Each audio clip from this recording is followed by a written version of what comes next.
স্ক্রিনে তোলা এই আপুটার কথাগুলো একটু শোনেন, তারপর আমি খুব সংক্ষেপ করে তার ব্যাপারে বর্ণনা দেব। একটু শোনেন।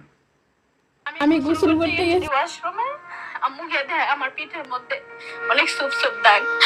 আম্মু মানে চিৎকার দিয়ে বলতেছে যে এগুলা কি। তখন আমি বলছি যে ব্যথা পাইছি। আম্মু বলে না, এতগুলো তো আর ব্যথা পাও নাই।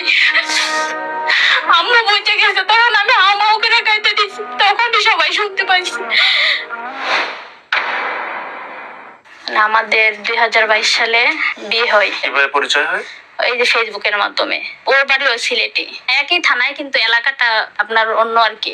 আপনার 2022 সালের সিলেটের বন্যাতে মানে আমার সাথে উনি যোগাযোগ করে যে আমাদের এলাকাতে ত্রাণ দিবে। তখন বলছে যে বড় কারো নাম্বার দিতে, তখন আমি আমার আন্টির নাম্বার দিয়ে দেই। তারপরে বলছে যে ত্রাণ দিতে যাবে, গেছে ও যে এলাকা দেখতে। যাওয়ার পরে ওনার মানে মনের ভিতরে জানি কোন হয়েছে যে আমার সব ডিটেলস সম্পর্কে জানছে, জানে উনি কুফরি করে আর কি বিয়ে করছে। ওইটা করে তারপরে মানে আমার ফ্যামিলিকে সবাইকে মানে সবাই ওইখানেই দিবে বিয়ে। মানে ওর কথা সবাই উদ্দেশ করতো, মানে ও যা বলতো তাই। ওই সময় মানে এমন হয়েছে 2,70,000 টাকার ফান্ডিশন দিচ্ছে আমার বাপে। এটা কিন্তু বাস্তব।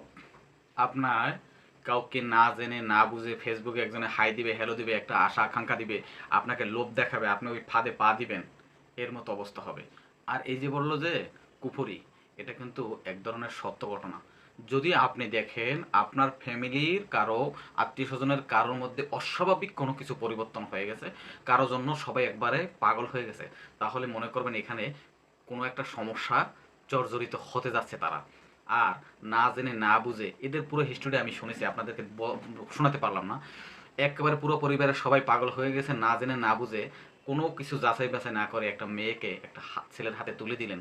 সেই ছেলেটার যে আগে বিয়ে আছে সেটাও আপনারা বুঝেন নাই। কেন অন্যের একটা ছেলের হাতে আপনার এই কলিজা সেরা দনটাকে দিয়ে দিচ্ছেন এবং তাকে যাচাই বাছাই করতেছেন না, তার বিয়ে আছে সেই জিনিসটাও আপনারা বুঝলেন না, কথায় মিষ্টি কথায় পরে দিয়ে দিলেন। পরিশেষে কি হলো? পরিশেষে তাকে মেরে পিটে অত্যাচার নির্যাতন করে আবার ফেরত দিল। এখন এই মেয়েটার কি হবে? এই জিনিসটা একটু আপনারা চিন্তা করে সতর্ক হওয়া আমাদের খুব জরুরি।